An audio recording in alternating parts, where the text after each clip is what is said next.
Today I have the privilege of sitting down with an incredible guest whose journey from Nigeria to the United Kingdom, to Australia, and finally to Canada is nothing short of inspiring. Today we have the opportunity to delve into the fascinating story of resilience, of courage, and of the pursuit of dreams. Migration has always been an integral part of human history, and it continues to shape our world, even today. My guest's decision to leave Nigeria at the time she left to embrace a new culture and build a life in Canada showcases the profound human spirit and the quest for a better future. Today we're going to explore so much from the story of our guest. We're going to explore her challenges, her triumphs, and all in between that she encountered in all of these different places that she has migrated to, and finally to Canada. We're going to learn about all the cultural adjustments, if any, that she had to make along the way. Were there biases that she had to deal with? Were there even discrimination that she had to deal with? All of that is what we're going to unpack today as I sit down with the amazing, the one and only Maryam Muritala. Thank you for coming into our studios today. It's such a pleasure. It's a huge pleasure as well for me. Yeah, great. Thank you for having me. Yeah, it's such a very fantastic atmosphere as well. I'm so happy to be here, and also happy to share a bit of my journey as a diasporan, and hopefully people can connect and relate to my story. Yeah, great. Thank you. As you know, this is the Japa Series. Yeah. And like myself, you are an immigrant. Yeah. But your story is quite fascinating in that you left Nigeria to the United Kingdom, and then to Australia, and then to Canada. So I'd like for you to start us off first by telling us a bit about yourself before we delve into all of these fascinating places you've lived in. Yeah, so thank you so much. As you've introduced, my name is Maryam. I am the first of 5 children, the first girl. I read law, so I'm still in the journey of getting relicensed here in Canada. And also a passionate entrepreneur as well. A lot of people know me as the founder of Canada Vendors, a business development and advertising company here in Canada. And I'm a Nigerian. It's been an awesome journey. I grew up in Lagos. I was born and bred in Lagos. Mm-hmm. I grew up with loving parents. My mom and dad sheltered us from the world for so long. I schooled, I had my primary and my secondary school in Lagos. I went to the University of Ilorin. That was where I graduated from law. I was called to the Nigerian bar in 2008. Worked briefly in Lagos. So that's a bit of my journey before I left Nigeria in 2011 to the United Kingdom. Wow. Yeah. Wow. So what motivated you to leave Nigeria at the time? Okay, yeah. So my husband was schooling in the UK then. So, and I was working in Lagos. So he got the dependent visa, and I was like, you have to come over to the UK to experience how life is over there. And you know, back in Lagos then, I was working in a law firm. I wasn't too comfortable with my job in terms of the salary spec, because you know there's a little bit of discrimination with salary structure. I transitioned into a law reporting company as well. Things were looking very good because it was another area of law. But as you know, newly married, I had to like move closer to where my spouse was. So that began my journey to the United Kingdom. And you know, I've been very fascinated with that environment for so long. Being someone that I was really deep into the royal family history, I was like, yes, this is great. I'm going to Charlie's land. Charlie's land. Yeah. That's what my cousins call the Queen of England. Yeah. So, and I left Nigeria April 2011 to the United Kingdom. And when I got to the UK, it was in April. It was, I think, some days before the royal wedding. I remember the immigration officer joking with me that, oh, you flew in just in time to attend William and Kate's wedding. I hope you have an invitation. And I was smiling. But, you know, having such a warm welcome on that day, kind of like, oh, I think this place is it's going to be nice. And got in, I flew in, I think I got in the evening, so I could only see the dazzling lights. Everywhere was full of lights. And I'm like, wow, this is different from the Lagos that I left. So I was like, wow, I took the tube, the subway from Heathrow down to North London. So I didn't surface. I don't know why, because I had like 3 people, part of my welcome party. So they wanted me to experience the tube. They were like, because this is going to be your daily routine for the next couple of months. You need to get used to the train. Some sort of orientation they started right from the airport. I was like, hey, God, this is amazing. But you know, I was fascinated with the train, and you know, they took me through the journey of how the tube was built. But they're like, make sure you learn how to use the map. This is going to be your routine. We're not going to throw you out into the dojo. You find your way in London. I was like, this is what I just started, Jerry. So I took the tube to central London. I was just like, wow, this is a system that is working. I was just praying to God that, God, you know what? Everybody comes here and the land will favor me. I just have that, I had that positive mindset. So I got into town, we had, my husband's family, they had a close knit of like a student community, and there were some of his cousins there as well. So got introduced to everybody, and there's this thing about London. I don't know, for maybe during the time I got there, the more you stay at home, after a while, people would ask you, hey, have you looked for a job? Pounds is flowing off your body. You can't, because I was still doing my orientation, you know, I was just like, guys, give me 2 weeks. I'm going to do a bit of tourism. I want to go to Buckingham Palace. Oh, wow. I want to check Trafalgar Square. I was even planning my trip outside of London to see some of my friends from school back in Ilorin. Some of them were having their masters. Then I was even hoping to do a course as well. And when I go out in the community, especially with people that know my husband, they'll be like, oh, have you started looking for work? You can't stay at home for too long. And were you staying by yourself at this time, or were you staying with relatives? No, I was staying with my husband. My husband had an apartment. Okay. Yeah. So, but he wasn't really, and that's the funny thing, he wasn't really so pushy. He wanted me to even learn the transportation system, which was very essential, because you need to know how to navigate your way around London. It's very fast-paced, and the tube is one of the major things you would use to get yourself around. Although I'd been introduced to a lot of recruitment agencies, but he was not so pushy, because he was still dealing with his schoolwork and all, so he had his own, but it was just like, try to familiarize yourself with the environment and get to know the transportation system, which was very instrumental, because the first 3 weeks I was just getting lost all over London. I would get lost, I'll approach they told me anytime you get lost, if you see any police person, approach them. I just tell them, and they'll show you where you are, the map, they will help you navigate your way back. But there's this system in London, it was cringy. People, like I said, it was fast-paced. There was really no time. They will give you information. Okay, these are the recruitment agencies. Call them. Are you looking for a job? Do your resume. But everybody had a life. They were very busy. People then, you know, because my background is in law.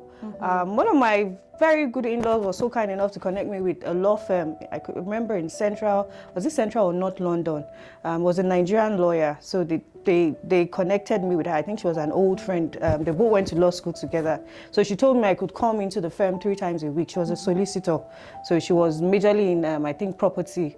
So she told me I could come into the law firm 3 times a week to just see what, how the system was with the London legal system. But still, it was just, it was pro bono. I'm just going there to shadow. But the main thing was everybody was just like, Maryam, you need to get a job, get it. Like they were just on my neck. For work I was looking, but I was looking at things that would suit me. Yeah, but the culture, the shock came when on the phone, when you speak to some recruiters, immediately they hear that Nigerian accent. They don't get back to you. I felt like maybe maybe there was no vacancy, but after a while I'm just like, I think this is getting a bit weird, because there are times some of the jobs will still be showing on their site, and I'm like, but this has not been filled. Is there something wrong? But luckily enough, one of my friends introduced me. There was one new recruitment firm. There was an insurance thing going on in London then. So they need a lot of reps to work in that company. So I got in, it was a very smooth process, I guess, because of an internal referral. But now, the work politics, no one prepares you for work politics. Okay. It was... What do you mean by work politics? So, I don't know for one thing, but some of the people I met at work had some issues with people that looks like me and speaks like me. So the first thing was me getting an email that a supervisor wanted to see me. And the next thing was, somebody complained that she couldn't hear me properly, complained about my accent. And I was shocked. And I asked the supervisor, I'm like, but I'm speaking English. And she was like, yes, I can hear you're speaking English. And I said, do you know that Nigeria was colonized by the British? And she was like, yes, that she read about it. And I'm like, so I don't know how somebody will complain, because I schooled, for the better part of my life, I've been speaking English. So if she's complaining about my English, I don't know, there must be something wrong with her, not me, because I'm not going to fake any accent. And I said, the French, there's some people here, they don't speak English. The Chinese, a lot of countries have their indigenous language. And I started schooling her, and the woman was like, I think she thought, in her mind, she'd be like, okay, trouble is coming. Let's quickly quench this before it escalates to the top. And, but after that time, I felt very bad. And it kind of like, it was, so when I discussed with some of my friends, they're like, oh, welcome to London. Yeah, so they're like, Maryam, you think discrimination is not real? You've experienced it, because some of you think like it's just like it's systematic, but now you've had a one-on-one interface with discrimination, because really the person that complained kind of did not complain about the work I was doing, but she was just complaining about she couldn't hear me properly for one reason or the other. I think she picked on me because I was the latest because I was doing, I think I was kind of getting in her way in terms of performance. Was she a staff? She was a staff, yeah, the same level as well. So I think when I came on board, a bit too efficient for that team. So they needed to get me off that, yes. So they would have to look for one thing or the other. So then I knew that, okay, yeah, a lot of people were on my case. I had to work twice as hard. Yeah, and that's one of the things a lot of us face in this part of the world, because there are times, because of our background, a lot of people tend to discriminate against us. So we have to work twice as hard to prove that we are worthy of that job. And I was the most educated in that department. At a point I had to hide my background as a lawyer, yeah. Because at a point will come, management might want to check into our backgrounds, and if you're doing well, you might get elevated, and it might not go well with some people you met on board. So did you not want to get elevated? Oh, of course I wanted to get elevated, but I wanted to keep my job. I needed to know, because you need to know the politics, because you don't know who is who. Even some top management officials might not even be, they might not even like you. That's something I discovered then in the UK. So the system there was, oh my God.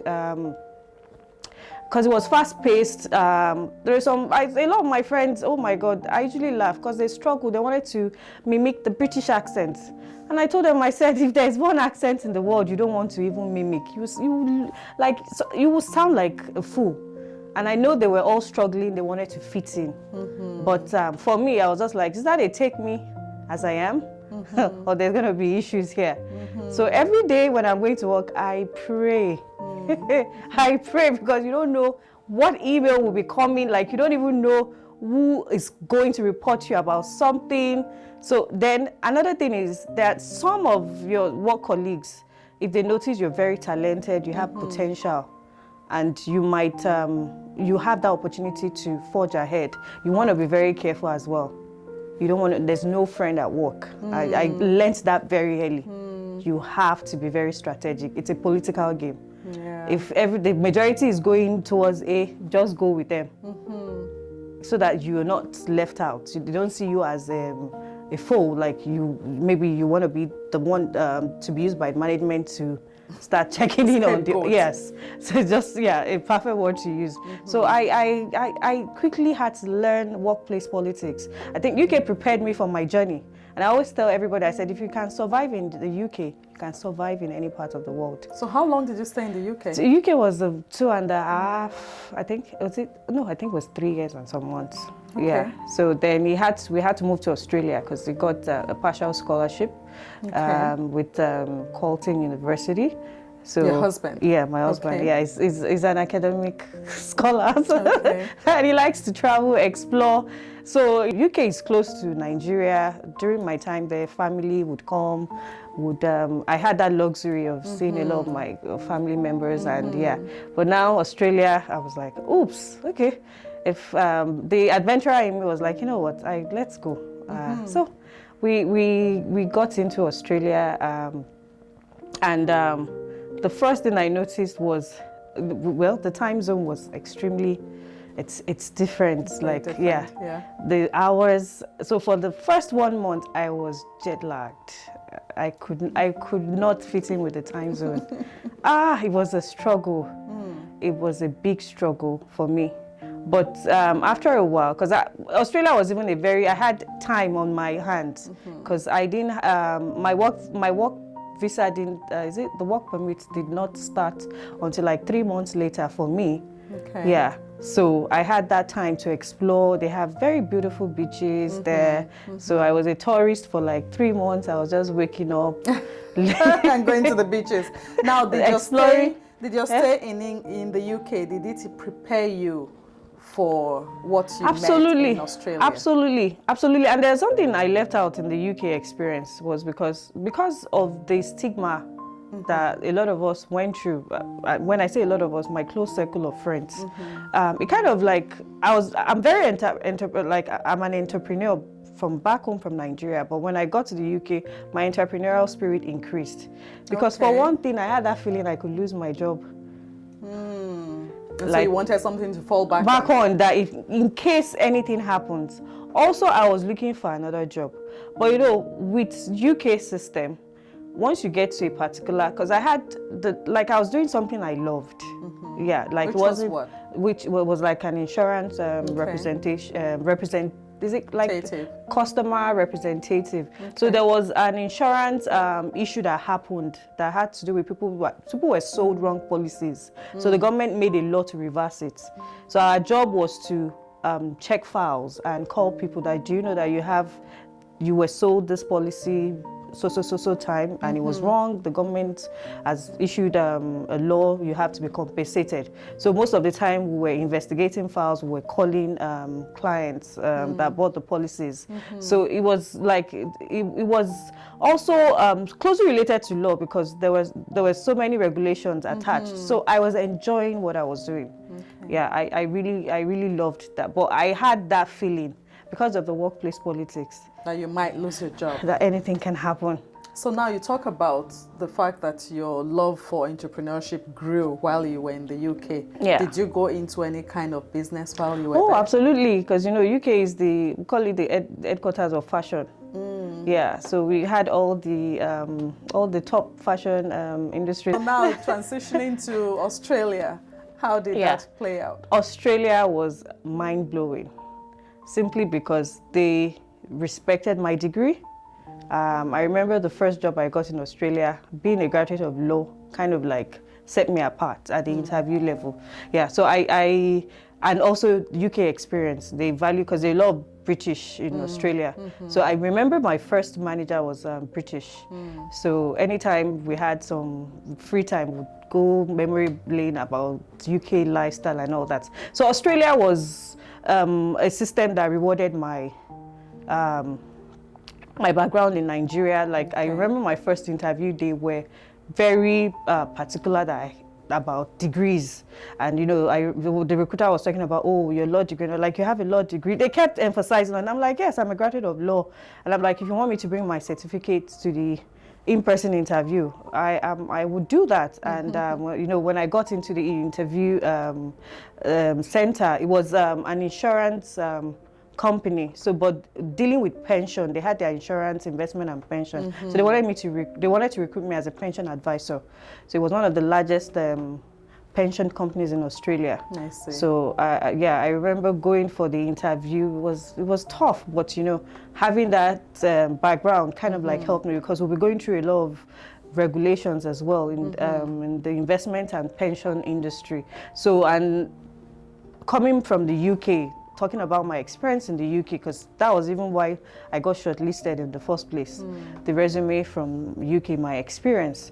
But another thing in Australia was there's not so many black. Yeah, so I was the only black person in the whole building of almost like close to 100 staff. Wow. Yeah. How did that affect you, negatively or positively? I was, you know, the UK experience kind of like made me, I was always looking back that somebody was out there to get you. Not like to get me, but like they would single me out one way or the other. That I had to walk twice. Absolutely. It happened. And so I didn't even know. Discriminated against? Well, with accent-wise, because there are times I had to be on the phone. So once they hear that accent, the next thing you know, are you from Africa? Do you people have monkeys? Like all sorts. And you know, I work with elderly people, with people that are all like close to retirement or currently retired. So immediately they hear that accent sometimes. But one of my managers called me and said, you know, it's not about you, it's about them. So don't feel bad. She is Scottish. So she also had a Scottish accent. She was like, oh, in the early days, I got this and that, you know, because we listened to some of our calls. And there are times if something is not going well the way the client wants, they go all out on you. And if the accent is there, they'll be like, can you get someone that speaks English to speak to me? And I'll be like, But you know, you can't speak back. So, but once that happens, it triggers a lot of things. Of course. Yeah. And I'll be like, these people have started. Here we go again. Yes, and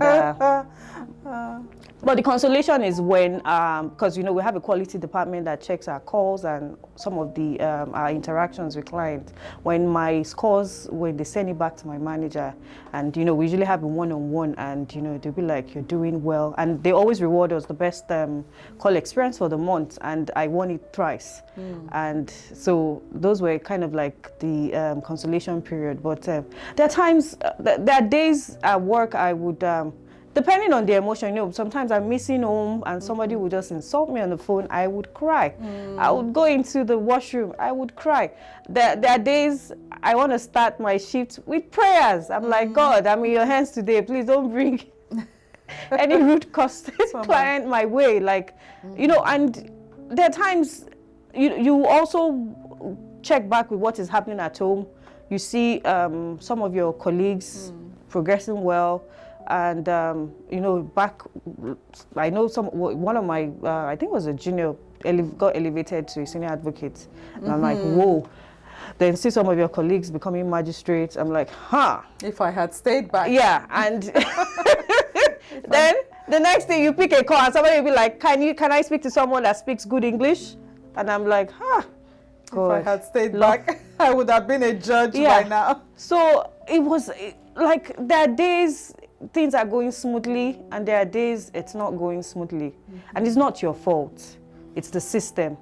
And there are times I tell some of my very close friends that I wish we have seminars about workplace culture and politics, because it's another thing to be living in this part of the world. It's another thing to go deal.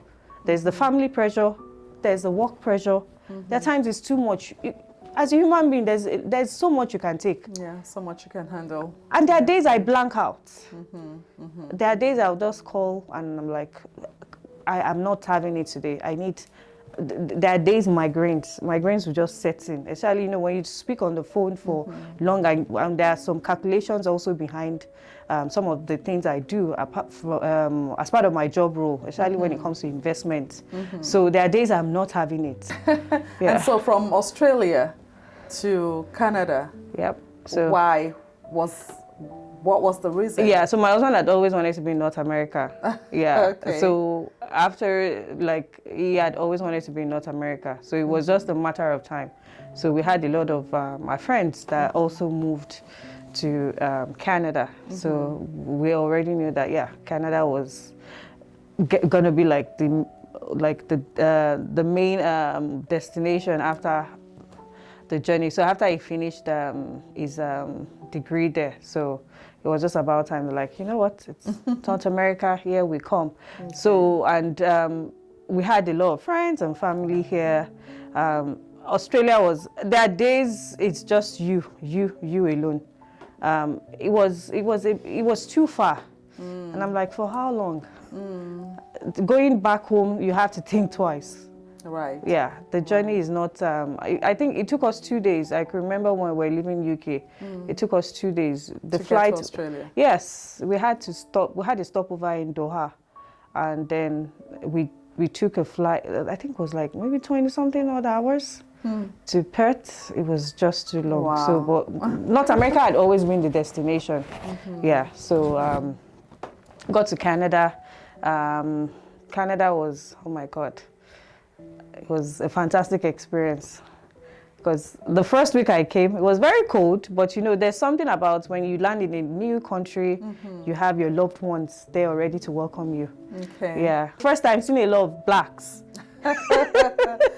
Yeah. I was just like, yeah, this is home, because it was a total different experience from where I was coming from. Now, so leaving Nigeria for the UK, to Australia, and then finally Canada, what sort of changes has transpired or have you gone through in all of these places? What's taking place in you, physically, emotionally? I have learned how to be, the first thing is to be very, very independent. Yeah, there's something about when you leave Nigeria, like when you japa, let me use that word, emotional intelligence, you have to be financially independent. You have to, I remember then, one of my friends would be like, fine, you're married, but don't even think your husband, just think that you are alone.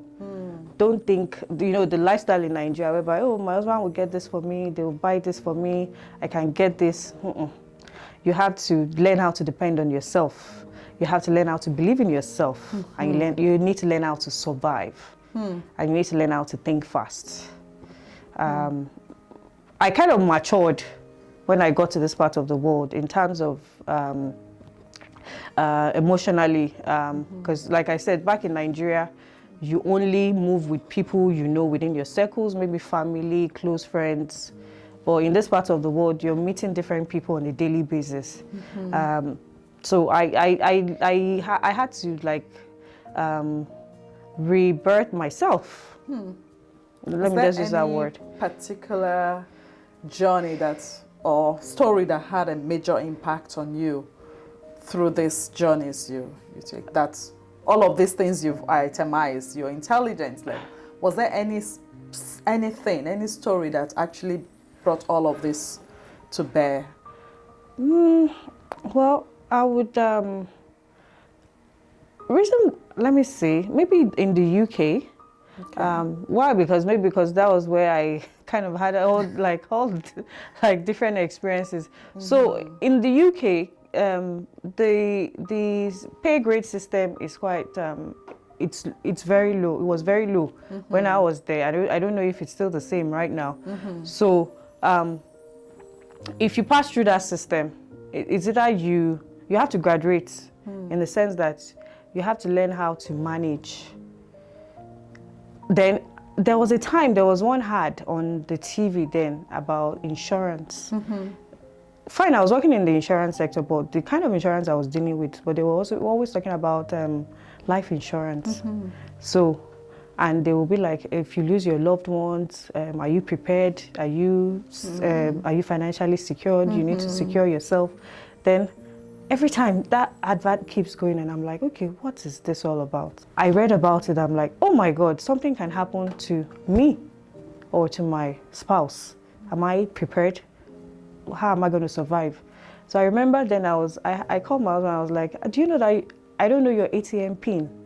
You don't know mine. In case anything happens, my husband, I know I'm not going to die. I'm not going to die. Don't wish me death. Do not wish me that. And I'm like, no, but have you... So I was now asking him, what kind of package do you have at work?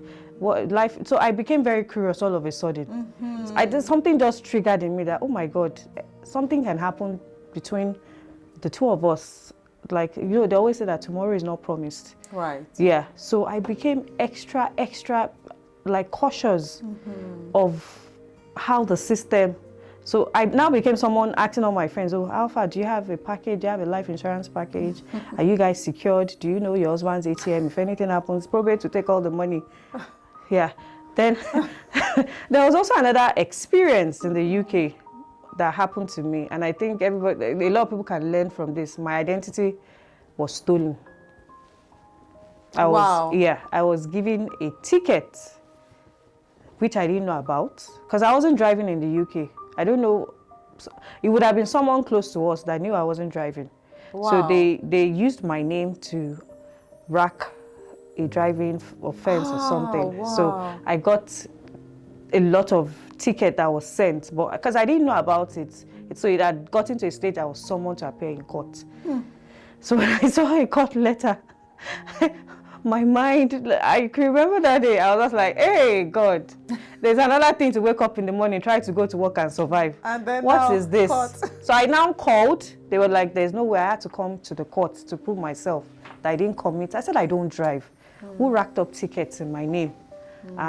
The court was like 2 hours away. Oh, wow. From London. So I had to take a train. So I had to call.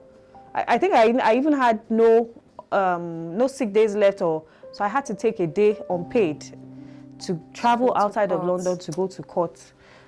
I had to go with my passport because I remember, I think I went outside of London. I think I was maybe, I don't know what part of Europe we went to. But so I had to take my passport so I can show where it was stamped that I was not in town when this offense was committed. So that was another, it was an awful experience going to court then, because till today we don't know how. Yeah, because the investigation wasn't concluded till I left. So. And it was just a hassle, me calling the Metropolitan Police from where I was. Yes. So but I don't know how it was concluded, but it was a mind-blowing experience and a big lesson for me. Well, since you have come to Canada, how long ago did you come to Canada? So I came to Canada in 2016. Yeah. I was recently, thank you for the invitation, I was recently at an award ceremony where you were given a citizenship award by the mayor of Brampton. Yeah, the city of Brampton, yeah. Where you live. Tell us about that. Okay, yeah. So Brampton was the first city that I lived in, and moved to Burlington for a while, then came back to Brampton. So, and there's something about community. I grew up in a very close-knit community back in Lagos, but I've always been I integrated myself to public service. So back home, I was involved in our estate activities. We usually have a lot of debate competitions then that was organized by the Residents Association for the Youths. So I was always part of it. I was a prefect back in secondary school. So I was always hands-on. Anything that has to do with community, anything that has to do with the youth, So getting to Canada, I couldn't do all this in the UK. Remember, it was a war zone, struggling to survive. If they call me for any community work in UK, I don't think I would have listened. And in Australia, you were the only black. I was the only black, so for a long time. Where do you even want to go and fit in? It's not even possible. You don't see people that look like you. But Canada kind of had this very homely feeling. I remember the first event I went to at the City Hall. Saw a lot of black people there. I even met the first black female councillor of the City of Brampton. I'm like, wow. This is amazing. Everybody there, the representatives were very welcoming. So I was just like, Canada is indeed home. And it kind of like made me integrate myself quickly into community activities, did a lot of volunteering. So every electoral year, I was always involved in volunteering activities in the city. Then one of my friends introduced me to Excos of Network of Nigerians in Canada. I joined the group as well because I wanted to see how the community was, especially in Brampton. So I met people of like minds, especially not to our age. Age was also a factor. People that were close to me in age and had the same aspirations in trying to represent the Nigerian community well. Yeah, and because for so many reasons, sometimes the news that circulates around is usually a bit negative. Right. So and I said, this is a chance for us to change the narrative. Let them know that there are responsible people in this environment that are ready to integrate and support the community and also support people in government as well. Learn how the structure is. Don't just go into a community for a financial gain. Learn to impact, learn to serve. I believe in service. And that's why a lot of the awards coming my way is because of things I've been doing for so long. And I guess God said it was time. Like one of my friends said that a diamond can't be hidden for too long. That was one of the last awards I got. That was exactly a comment on one of the pictures. So yeah, Canada was very homely. Met a lot of great people, fantastic. There's so many. When I say the best of the best of the best Nigerians, they are in this country. Canada has huge talent full of fantastic Nigerians. I've met great people in this journey. It's been an awesome experience for me as an immigrant here. My first work experience was amazing. I kind of like breezed into my interview and breezed out. Yeah. So I remember, so imagine the first interview I had was in Mississauga. I remember then. I finished my interview, walked into square one, got a call from the recruiter that I've been hired. I'm just like, wow. Let me just start shopping for work. And what kind of job was that? Yeah, so it was a data specialist. So it was a manufacturing company. So we're in charge of collating data for all the products that usually they distribute products all around North America. So we collate data on different products. Yeah, so it was just well because you've done some things related to this. So my own experience, when people will be like, oh, they did factory work and all that, I can't relate because I built a level of confidence in myself that when I walk into an interview, even if they don't give me the job, I know there's another one coming. So I never saw myself. I don't even have that strength. So I was like, if I can read law, there are some jobs that are okay for me that I can do. And it's good to be very confident. When I walk into an interview and they see my resume, oh, you worked in the UK, you worked in Australia, yes. There was even one that wanted to even prod me further, maybe thinking I was telling a tale about my experience.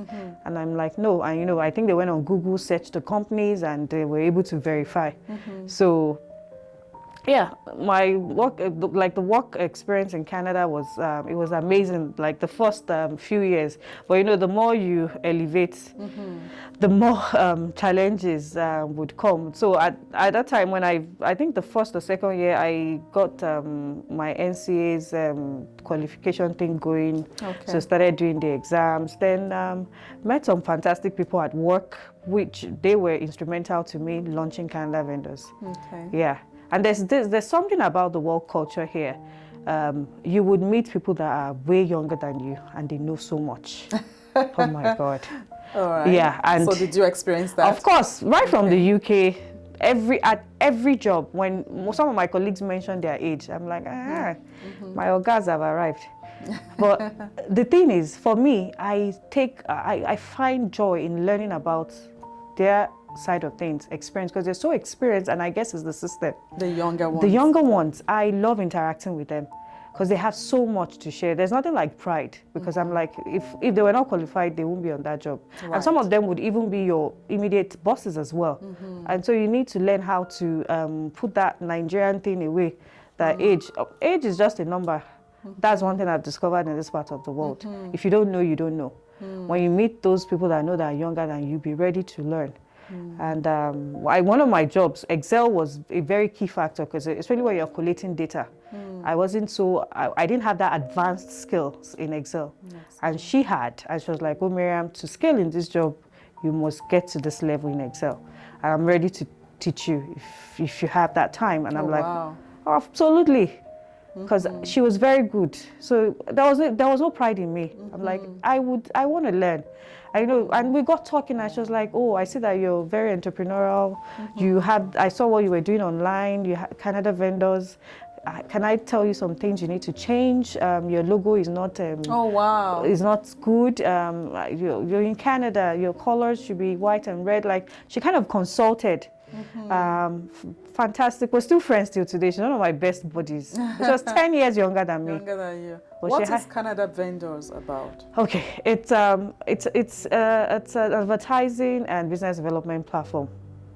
Okay. I started with the advertising part simply because, and that was from my experience back in the UK. Okay. There was a prediction then that social media would boom in the next 10. I think they gave it a 10-year structure. But the people that predicted didn't predict that it would be due to a pandemic. But they were just like, people that get in early on social media most likely will have an advantage in the next 10 years. So I got that information. I was just like, okay. I remember that I think I got on Instagram the first year it was launched. Okay. So started learning the systems. So, and I saw how social media was impacting e-commerce. So it was just a matter of time. So when I got to Canada, I realized that there was no platform connecting especially African businesses. And then there was a party we wanted to do. We wanted to use African vendors. And I was like, oh, back in the UK, we had a platform that we could search for African or Black entrepreneurs. But when I got to Canada, I realized that they had none. So my star just encouraged me, you know what, try and set up something. So I took a short nap. I woke up and the word Canada Vendors came. And I opened the page and just left it there. I'm just like, you know what, I'm just going to play with this thing, like watch it grow. I never took it serious. You know, I was working, like I had my other life, the law exams were there. I was just doing my thing. So, but during the pandemic, when everybody got stuck at home, that was when the real work started. So technology was just advancing. It was just advancing. And Instagram was at the center point of e-commerce. So, and I knew that if businesses don't get on board quickly, the ones that got in early, kind of like they're enjoying the benefits now. So I knew how the structure worked. I already had the platform. So it was just for me to put in some systems and then try and create visibility for entrepreneurs. And my entrepreneurial background also kicked in. See, there's another thing to be in business, and there's another thing to know how to speak business language. And there's another thing to know how to build a business profile. And I realized that so many entrepreneurs in the Black community, they do not have such experience. So I just started the groundwork and started building, coupled with some of the things I did back in Lagos as well. And that was how we expanded. And it started as a community thing. I just wanted to give my community that platform to be able to bring out their businesses. So between 2020 and late 21, we did a lot of online interviews, bringing out businesses from different parts of Canada. But I launched Canada Vendors in 2017. So between 2017, just a year after I came. So between 2017 and March 2020, I think that was when the lockdown started. My face was not on the page, so I was just doing work behind the scenes. So I would see businesses, just put them up, promote them, go for events, just study the Canadian entrepreneurial space. Got to meet so many people, learned so much. You know, when they say information is power, information is indeed power. So I was just waiting for that time, but no one knew a pandemic was coming. So, but I guess the prediction they made 10 years ago, the person just knew that it would grow, but the pandemic kind of like made the journey faster. Yeah.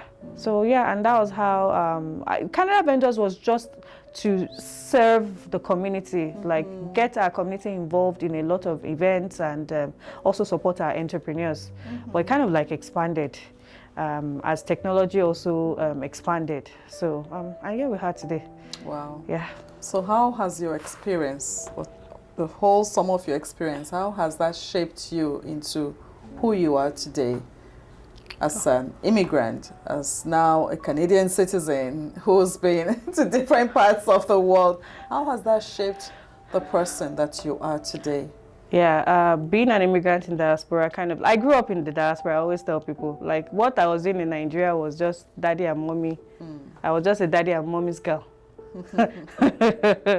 Stepping out of the shores of Nigeria made me like a full-fledged adult.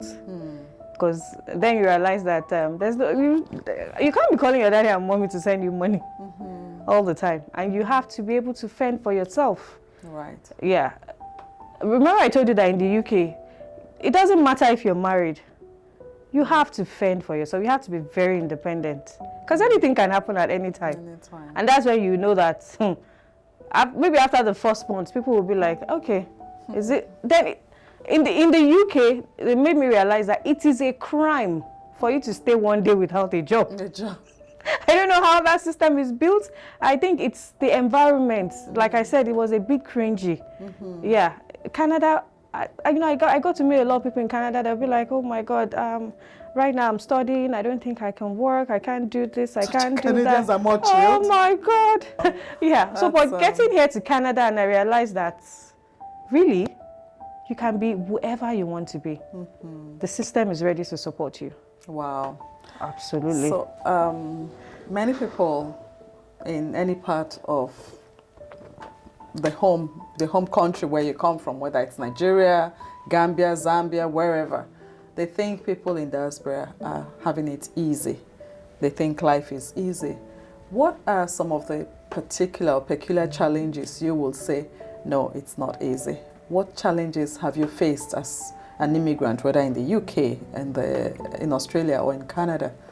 Okay, so what some of the people at home don't realize is that this system is a billing system. Bills.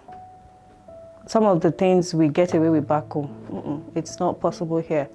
You have to have a certain amount of money at the end of the month to cater to your bills.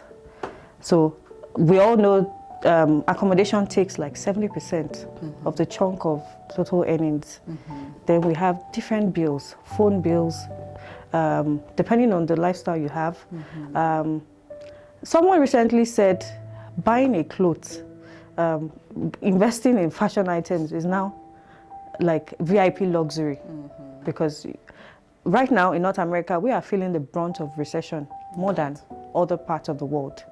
And I guess, especially here in Canada, where a lot of things are a bit expensive. So people back home don't even realize. And I remember during the time of pandemic, when we were all locked down, when the government was announcing some financial incentives, people were sending messages from Nigeria that we heard your government is giving you money. Even UK, they were sending messages. So there's this feeling that people back home have, that because we're in a system that works, we have all the amenities at our disposal. That means the amenities equals to the amount of earnings as well. That we must always have surplus, which is not possible. Right now, we're in a system of side hustles, where your 9 to 5 cannot even cater to your bills. You need to have extra hustles by the side. It's a system whereby things are changing drastically, so you need to be prepared. So people back home, there are times they see us on social media. For someone like me that I'm so vibrant on social media, my siblings know. I said, this is a job. It's not a lifestyle. I run a brand. So don't think that there's surplus. There are times you don't even know whether I'm being paid to appear in a brand shoot or something, but people tend to assume. I lost a lot of friends from back home in this my Japa, and this is one of the effects of the Japa thing, you would lose people. You will lose people. Yeah, because a lot of people won't be able to keep up. Yeah, You yourself, you won't be able to keep up. Keep up. You talk about losing people, and I can't help but wonder, apart from losing people, the effect family has when you're not able to, or the effect of your leaving have on family when you're not able to attend weddings or funerals. Or have you had any such moments in your own migration journey? Yes. Remember I told you the first few years I was very homesick. And I felt like that was even maybe the only thing that will happen. Then milestones.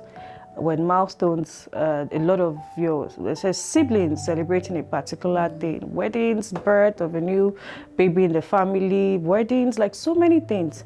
Then for me, I even had a close encounter because I think in 2021, my dad was very ill. It was to the point of some of my siblings would call me, cry, and they'd be like, oh, somebody was asking, oh, where do we want our dad to be buried? I'm like, buried? What do you mean? This man is like, is there something wrong that you, because I know they usually try to keep things from me, because my mom would always tell them, you know, she's far away, that it's not, it won't be nice. You guys, she could be at work, and you guys would just call. Because I remember I had one brother then, he only calls to tell you somebody died. And they told him specifically, they said, if you're calling people, do not call Maryam, because she might be at work, she could be driving, she could be doing this. You remember, she's very far away. So there are times I'm always scared, because you never can tell what message would come, especially when you have elderly parents back home. So being an immigrant in diaspora, it takes a lot. It takes a lot. And there are times I always say that I wish people could just be a bit soft. Not like we go over, but we go through a lot. It takes grace to show up in spaces and be calm, as if there's nothing happening. Because there's a lot of things happening in the background. Nobody has it perfect.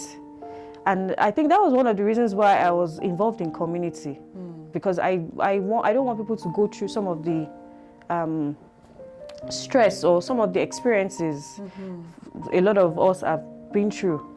I remember I told one of my friends that came to Canada, like Canada was our first point of call from Nigeria. I'm like, oh my God, you escaped. You escaped UK. I'm like, you got into Canada, this is already here for you, you already have access to this. Like, oh my God, some of us didn't have it this way. We had to like grow, we had to fight, we had to survive. I always call myself a warrior. I remember during then on my phone, warrior, like I had everything I put on was always attached to the word warrior. Yeah, so being an immigrant in diaspora, it's emotionally challenging. Emotionally challenging. And I always say that whenever you meet an immigrant somewhere, especially people that are just coming in, if you can't contribute positively to their lives, just don't, please stay clear, stay far.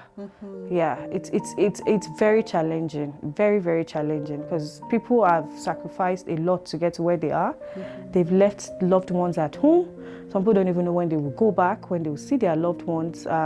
Some people are still going through challenges, immigration, it could be a lot of things, health, different things, and they are far away from home.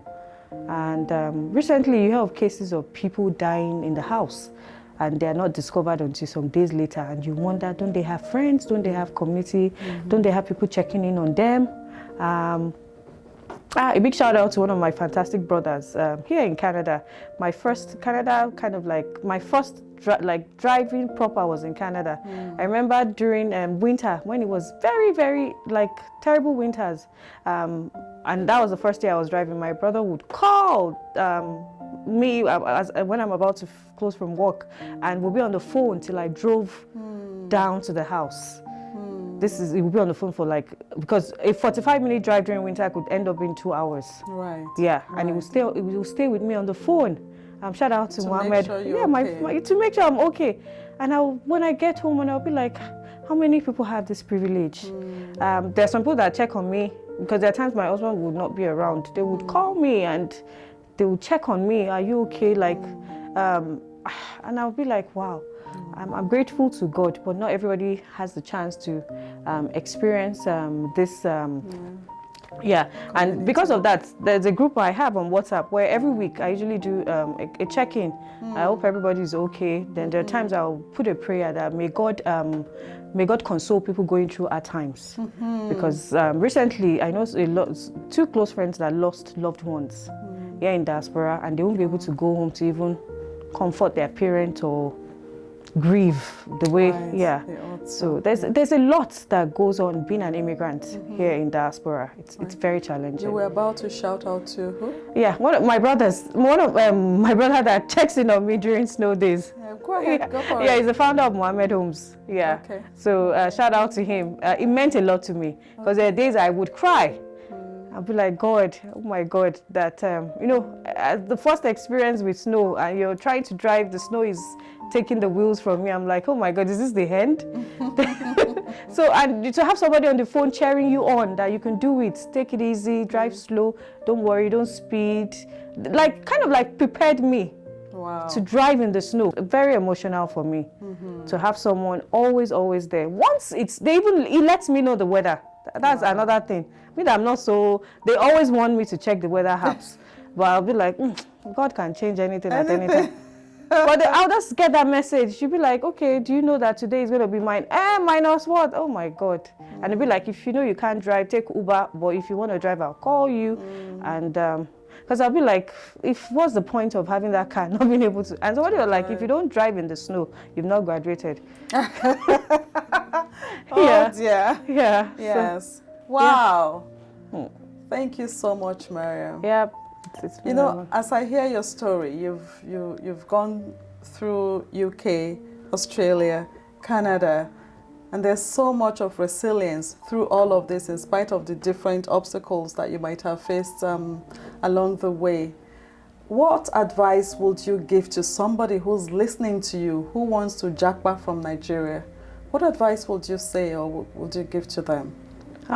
The first thing is to be prepared. And when I mean to be prepared, I'm not talking of buying provision, buying accessories. Emotionally. You need to be emotionally prepared. You need to be strong emotionally. You need to assume the position of a warrior. I like using that word. You need to be prepared for the unimaginable. You need to be prepared that some people, it's not your fault, but due to the color of your skin, the way you speak, they might find you intimidating, but would want to suppress you. And you would think, you feel inferior just because you're coming from, because they regard some of the countries as not as advanced, which it's just a pity. It's not our fault. And that's why a lot of us are leaving. So you have to, if you're prepared emotionally, you can conquer everything. And you need to hold on to God. You need to know. You need, because there'll be days, when I say God, I don't mean going to church, there'll be days you would be speaking, but you'll be speaking to God. You need to hold on to your faith, whatever faith you belong to. There'll be days you need to do quick, short prayers. Maybe you're heading into a meeting, you're heading into an interview, and you need to be very positive, because life is a phase. We're all going through different phases. It's a journey. One of my favorite quotes is, you grow through what you go through. You grow through what you go through. Wow. Yeah, so I think that's a great segue to end our chat today. I want to say thank you very much for sharing your own story with us. I know there's much more. I know there's so much more. You could go on if we had all the time. There's a lot more to talk about, but I know we'll have you here again soon, because I attended an award ceremony, but I hear you talk about awards. So I know there are more coming up, and we're looking forward to celebrating with you and celebrating you when those achievements come, because you have accomplished so much, and it is people like you that make the immigrant journey look worthwhile. It is people like you that inspire and motivate others to know that it is doable. So on that note, I want to say thank you so very much for coming, and we look forward to having you on the show again Thank you. some other Thank you. time. Thank you so much. Yep, I would love to be back when you call on me. Thank you. Great, thanks. Yep, thank you. So viewers, you have heard it. You grow through what you go through. I couldn't have said it any better myself. That should be the mantra for many of us. And if you're an immigrant who has just recently jackpot from whatever country to Canada, hold on to your faith. You heard Maryam. Keep the fighting spirit. It's not personal. People will get intimidated by your skills, by who you are. But stay in the game and keep your head afloat. So until next time, keep watching this series. You can tell it gets more exciting by the day. We are counting down to season 2, but please keep sharing the videos of season 1 and if you haven't subscribed yet, I'm going to ask you to please do so. We love your support. The one way you can support us is by sharing these videos, by subscribing and commenting. Please don't forget to share your comment. I know that you send comments to our guests. They keep sending those comments back to me. But I want you to comment in the comment section. That makes us know that you're watching, you're interacting, and this is engaging for you. So would love to hear from you. Go ahead, put a comment right there, especially for the lovely Maryam. And don't forget, comment all of our other guests. Until next time, you take very good care of yourself, and I'll catch you later. God bless you. Bye now.